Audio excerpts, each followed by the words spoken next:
ఒక ఇక్కడనే కాదు, కేసీఆర్ గారు ఓపెన్గా యశ్వంత్ సిన్హా గారు రాష్ట్రపతి ఎన్నికల్లో పోటీ పడ్డప్పుడు ఓపెన్గా అడిగిండు, ఎవరి కోసం 10% బొగ్గు దిగుమతి అనే పాలసీ ఎవరి కోసం? ఒక వ్యక్తికి మేలు చేయడం కోసమే కదా అని గర్జించిన ఒకే ఒక్క ముఖ్యమంత్రి కేసీఆర్. నీలాగా కొడంగల్లో సిమెంట్ ప్లాంట్ కోసమో లేదా మీ మంత్రుల ఈడీ కేసులో రాజీ కోసమో చీకట్లో కాళ్ళు పట్టుకునే రకం కాదు కేసీఆర్ గారు. బరాబర్ బాజాప్తా అడిగిండు. నువ్వు బ్యాగులు మోసిన దొంగవు కాబట్టి అదే బురద మా మీద ఊస్తా, నువ్వు చేసే లుచ్చా పనులు ప్రపంచమంతా చేస్తుంది, నీలాగా గౌతమ్ బాయ్ అని చిల్లర పనులు చేసుకుంటూ ఆయన చుట్టూ తిరిగి మస్కా కొట్టే టైపు మేం కాదు. మాకు ఆ కర్మ పట్టలేదు. ఒకటి మాత్రం పక్కా చెప్తున్నా, నువ్వు ప్రశ్నించినా ప్రశ్నించకపోయినా, నువ్వెన్ని డ్రామాలు చేసినా, నేనేదో రాహుల్ గాంధీ గట్టిగానే వరకు దిగినవు రంగంలోకి, మాకు తెలియదని కాదు. రాహుల్ గాంధీ 2 ఫోన్ చేసి దొబ్బితే ఇక ఇజ్జత్ పోయింది, ఎట్లాగూ మార్కెట్లో ఏదో ఒకటి చేయాలని చెప్పి కవరింగ్ కోసం నిన్ను దిగినావు, తప్పు ఒప్పుకున్నావు. అదాని నుంచి 100 కోట్ల విరాళం ఏదైతే తీసుకున్నావో చెంపలేసుకున్నావు. టీఆర్ఎస్ దెబ్బకు, టీఆర్ఎస్ ధాటికి తట్టుకోలేక కత్యంతరం లేక పీచేముడు అన్నావు, సంతోషం. కానీ 12,400 కోట్ల పెట్టుబడి ఏదైతే అందులో నీ వాటాలతో సహా మీ పెద్దలకు మూటలతో సహా ఏదైతుందో దాన్ని కూడా ఖచ్చితంగా రద్దు చేయాల్సిందే. అప్పుడైతేనే నిన్ను నీ రాహుల్ గాంధీని దేశం నమ్ముతుంది, లేకపోతే మీ మాటలు ఇంకెవడు నమ్మడు. ఇంకొక మాట నేను అడుగుతా ఉన్నా, 5,000 కోట్లు ఇప్పుడే నేను అడిగిన, పంపుడు స్టోరేజ్ తన పాలసీ ఎక్కడుంది చూపెట్టు, ఏ బేసిస్లో ఎంఓయూ చేసినో చూపెట్టు. అట్లాగే మూసీని మురికి కూపంగా మార్చే అంబుజా సిమెంట్ ఫ్యాక్టరీ కోసం 1,400 కోట్ల పెట్టుబడి ఏ బేసిస్లో పెట్టుకున్నావు చెప్పు. అందుకే నేను అనేది, ఈ ఉల్టా చోర్కో కొత్వాల్ డాంటే అనే స్టైల్లో నువ్వు తప్పులు చేసి మా మీద రుద్దే ప్రయత్నం ఏదైతే చేస్తున్నావో, సాడిస్ట్ ముఖ్యమంత్రి, నీకు భయపడేటోడు ఎవ్వడు లేడు ఇక్కడ. ఏం చేసుకుంటావో చేసుకో, నిన్ను మాత్రం తప్పకుండా ప్రజల తరపున ప్రశ్నిస్తూనే ఉంటాం, నిలదీస్తూనే ఉంటామని మళ్ళొకసారి చెప్తూ, దయచేసి మీడియా మిత్రులను కూడా కోరుతా ఉన్నాను. నేను ఒక మాట అడిగితే పాపం ఏం చేయాలని తెలియక మేమేమే బెబ్బెబ్బే అన్నాడు. ఒక సంస్థను బ్లాక్ లిస్ట్ చేయాలని చెప్పి మీ డిపార్ట్మెంటే రిపోర్ట్ ఇచ్చింది కదనాయా అని ఒక జర్నలిస్ట్ గారు పాపం ధైర్యం చేసి అడిగింది.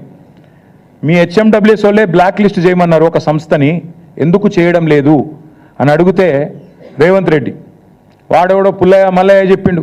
పుల్లయ్య మల్లయ్య కాదురా నాయన, నీ కింద ఉన్న డిపార్ట్మెంట్, నువ్వు మున్సిపల్ మంత్రిగా ఉన్న డిపార్ట్మెంట్లోని ఏజెన్సీ. పుల్లయ్య మల్లయ్య దారిని దానే చెప్పలే రేవంత్.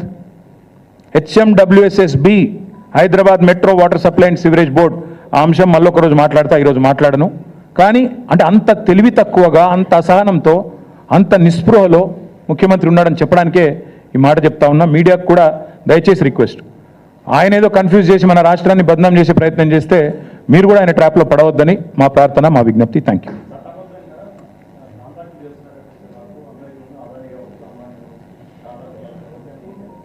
చట్టబద్ధంగా కాంట్రాక్ట్లు చేయొచ్చని మాకు ఇన్ని రోజులు తెలియదు, ఈయన వచ్చినాకనే తెలిసింది. కరెక్టే, ఇక ఈయనే చెప్పాలి మాకు చట్టబద్ధం గురించి.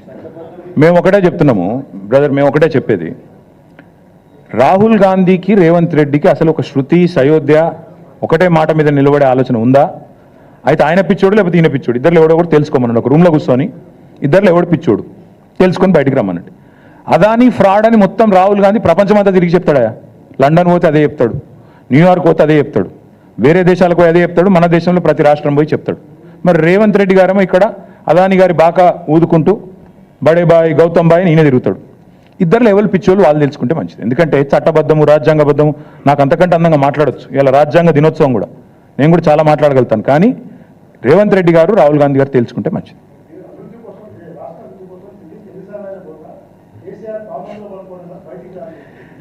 రాష్ట్రాభివృద్ధి కోసం ఢిల్లీకి పోతే పర్వాలేదు, కానీ 8 మంది బీజేపీ ఎంపీలు తెచ్చింది 8 రూపాయలు తేలే.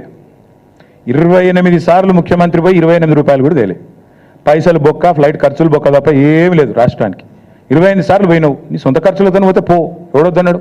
ఓం బిర్లా పెళ్లికో లేకపోతే ఇంకో పేరెంటానికో ఇంకొకటికో మేము ఎందుకు వద్దంటాం. కానీ రాష్ట్ర ప్రజల సంపద, నువ్వు ప్రతిసారి ఎక్కే విమానం, దిగే విమానం, స్పెషల్ ఫ్లైట్లు ఏవైతున్నాయో అది రాష్ట్ర ప్రజల పైసలు.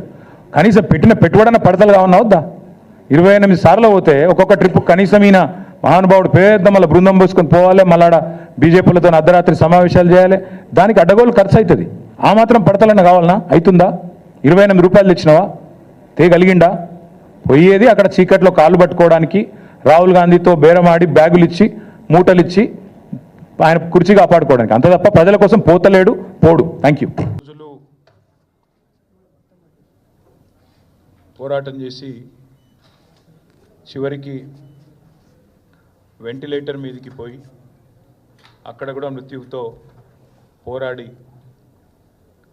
చనిపోయిన పాప వాంకిడి గ్రామానికి సంబంధించిన పాప శైలజ గారికి, వారితో పాటు ఇప్పటి వరకు కాంగ్రెస్ ప్రభుత్వం వచ్చిన తర్వాత గురుకుల పాఠశాలల్లో మరణించిన 48 మంది పిల్లలకి, వారి కుటుంబ సభ్యులకి ముఖ్యంగా మా పార్టీ తరపున ప్రగాఢమైన సానుభూతిని, ప్రగాఢమైన సంతాపాన్ని తెలియజేస్తూ, నిజంగా కూడా ఈ ప్రభుత్వం కనీసంగా పేద పిల్లలు ఎవరైతే తల్లిదండ్రులు ప్రభుత్వమే తల్లిదండ్రి చూసుకుంటుంది మా పిల్లల్ని అని చెప్పి భావించి గురుకుల పాఠశాలకు పంపిస్తారు, ఆ గురుకుల పాఠశాలల్లో ఈరోజు 48 మంది పేద పిల్లల ప్రాణాలు కోల్పోవడానికి ఈ ప్రభుత్వం ఖచ్చితంగా కారణమైంది. ఇవి మామూలు మరణాలు కావు, ఇవి ఖచ్చితంగా ప్రభుత్వ నిర్లక్ష్యం వల్ల జరిగిన హత్యలుగానే మేము భావిస్తూ ఉన్నాం. ఇవి ప్రభుత్వమే చేసిన హత్యలుగా మేము భావిస్తూ ఉన్నాం. నాకు బాగా గుర్తుంది, నా నియోజకవర్గమైన సిరిసిల్లలో ఎల్లారెడ్డిపేట గ్రామానికి సంబంధించి ఒక బాబు ఇట్లాగే గురుకుల పాఠశాల కోరుట్లలో చనిపోతే నేను పోయి ఆ కుటుంబాన్ని, ఆ తల్లిదండ్రిని పరామర్శించి వచ్చిన. ఆ తల్లి ఆ రోజు నాకు చెప్పిన మాట, నాకు జరిగిన క్షోభ ఇంకెవరికి జరగకూడదన్నా, దయచేసి ప్రభుత్వం మీద పోరాడండి, ప్రభుత్వాన్ని ప్రశ్నించండి అన్నారు.